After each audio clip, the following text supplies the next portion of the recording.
Should a sales call invoke some sort of pain in your prospects, and should it make them actually feel really uncomfortable?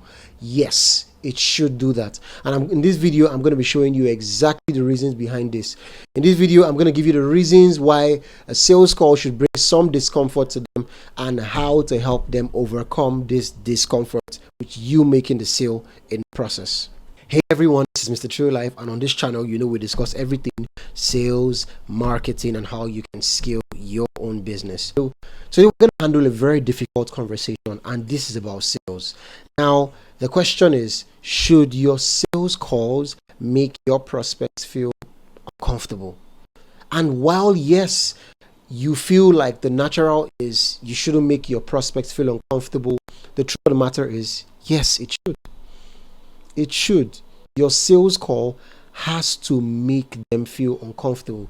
Now, not uncomfortable in the sense that you are using all the high pressure sales tactics and you're just giving them boom, boom, boom, giving them so much pressure where you're not able to talk. No, that's not what I'm talking about. I'm talking about being uncomfortable in the particular situation they were in, right? Or the particular situation they are currently in, to the point where they're like, wow, I need a change. And in this video, I'm going to cover 3 reasons why it's okay for them to feel uncomfortable. The first one is this: growth requires discomfort.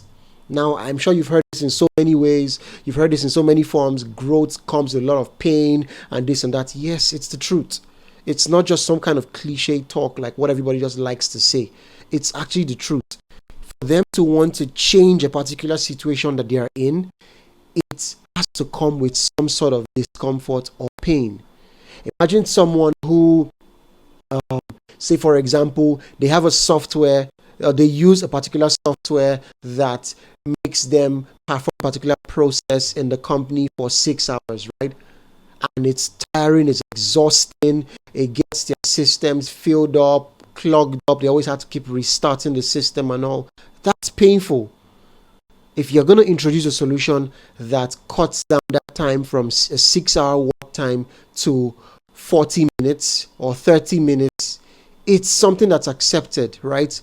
But they are not going to see this. They're not going to see your solution as one they should embrace until you actually pinch them, or you speak about all of those places and those situations where that's in making them keep at that stuff for 6 hours. I really hope this makes a lot of sense, right? I do hope it makes a lot of sense to you. It has to come with some sort of discomfort. It does. And what this discomfort does is it pinches them where it actually hurts. And so when some sort of pain relief is introduced, they can accept it with open arms. Let's go into the second reason behind this. The second reason why it should make them feel uncomfortable is they need to feel the cost of inaction.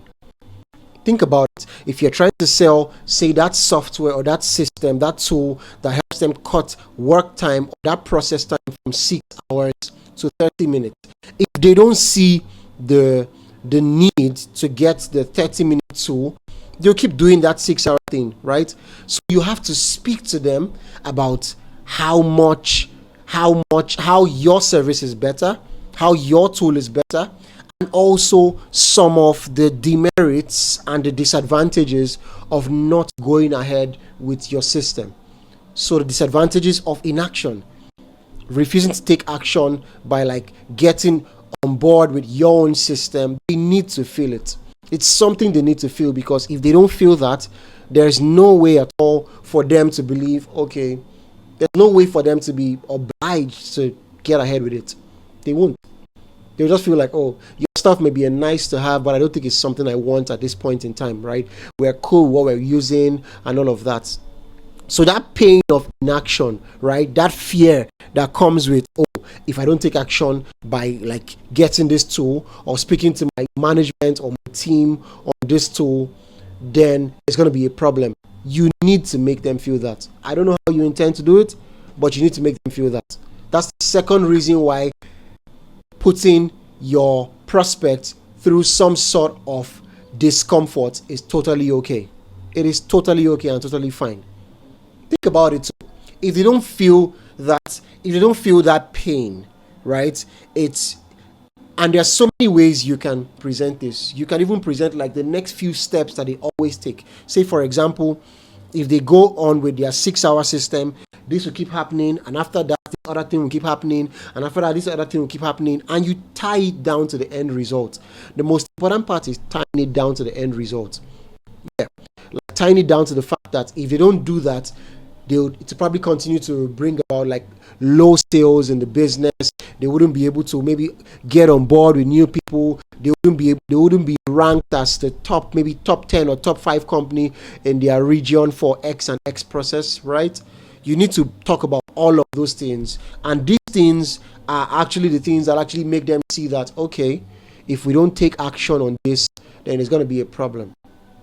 There's going to be a problem. So yes, you need to be that person. You need to pinch them where it hurts.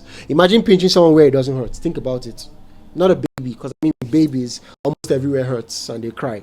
But imagine pinching someone somewhere with something blunt, not sharp, where it doesn't hurt. It means they don't feel the need to tell you to stop, right? But if you are able to pinch them in that place where it hurts, they can then tell you, oh, no, I don't like this is painful, stop it, and all of that. And that's what you want. The goal is to get the sale, but the goal is to guide them. So you need to also let them know that their inaction is going to lead to this, and because of this, this will lead to this, and because of this, this will also lead to this. Yeah. These are important things you need to let your prospects go through, whether you're doing B2B sales or it's B2C sales. B2B being business to business, meaning your business to someone, to another business. Real change actually breaks that pattern. It breaks them from the norm, breaks them from, oh, that stuff they are doing, the stuff they feel is nice to do. And it really takes them into that place where they see that, okay, yes, I have to make this decision, right? So that's the third reason why it's okay for them to feel uncomfortable. And I also want to speak to you about how to bring about this pain or making them feel uncomfortable, right? I said this at the beginning of the video that this is not about high pressure sales tactics, because I don't use high pressure tactics, right? There are ways to make people see the urgency in, buying a product, paying for a service and all of that.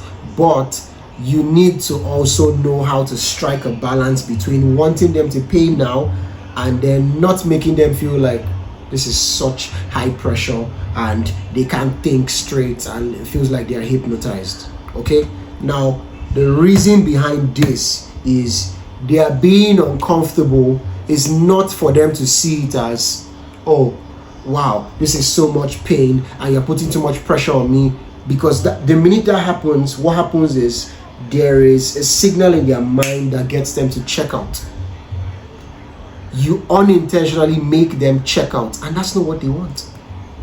That's not what they want. That's not what they want. That's not what you want to. You have been guiding them nicely. You've been guiding them through the conversations, asking all of the right questions, but then it gets to a point where you just trigger something and it's all gone, and you don't want that to happen. So what do? Instead of high pressure sales tactics, you're going to be asking questions. And what are these questions like? You're going to be asking questions they wouldn't just tell you stuff about. Now let's paint a little scenario. Let us say, for example, you are talking to a prospect that wants to solve or spend 6 hours in a particular process for their company, and it brings them a lot of pain, right? Your surface level question will be, okay, so what are you using right now? What are you using right now? I mean, to carry out your video editing. And then they'll tell you, okay, I use Filmora, I use Photoshop, and I do this and I do that, but it takes us like 6 hours and stuff. And then you're like, okay, that's fine. I see you use that already. So but like when you use that, what exactly have you I mean, I'm painting this in a way that this is like a physical conversation, but also if you listen closely, you would see that there's a pacing to the way I'm speaking. There's a pacing to it. There's a way you should be speaking to these prospects. So you're going to be saying stuff like, okay, so I know you've been using this and it's been taking you like 6 hours. So on the average, say for producing like new videos, How many videos would you like to be producing, say, on a weekly basis? Like, how many would you like to produce? I'm like, how many are you doing right now? Right? And they'll tell you, okay, we're currently doing like 3 videos on a weekly basis. But I mean, for us to get our content out there and handle new projects, we would like to be doing, say, 8 to 10 videos every day. Good. And that's when you come in with your next reply and you're like, okay, yeah, all right, that's okay. So do you think the reason why you are not doing 8 to 10 videos every week yet is because you are replaying exactly what they said back to them? So do you think the reason why you are not producing, say, 8 to 10 videos is because you are spending like 6 hours on average on every single video? And then they'll be like, yes. And you know what this gets them to do? It gets them to talk about the problem again, and then it also gets them to also tell you some of the bad things that have happened from that single problem. Yes, some of the other crazy stuff happening. Yes, I'm telling you the truth. Like, honestly, we spent 6 hours on that one video, and you know, sometimes there's no light, so it's more than 6 hours, and sometimes even the system gets heated up, so I have to wait and I'll shut down the system or maybe borrow someone else's system. Good. What does that do? It helps you get into the pain the more. It helps you pinch the pain more. It helps you pinch the pain the more. So you could even say stuff like, wow, so even you using it, you having to work on it for like 6 hours is not enough. Sometimes you even have to shut down because like it's threatening to like crash out your system, and it's that bad that you even have to borrow a system sometimes. Imagine you replaying, and you're not just making this up. You're not making this up. Think about it. You're just saying, you're replaying back stuff they already said to you. That's what sales is about. You replay what they said back to you. You bring out the pain and let it hurt more, so they see the reason why they have to take action. They see what, and they also see the effects of not taking action, the effects of inaction. They have to see that. So I really hope with these few points I've been able to explain to you how bringing out that pain in your prospects is not that much of a bad idea.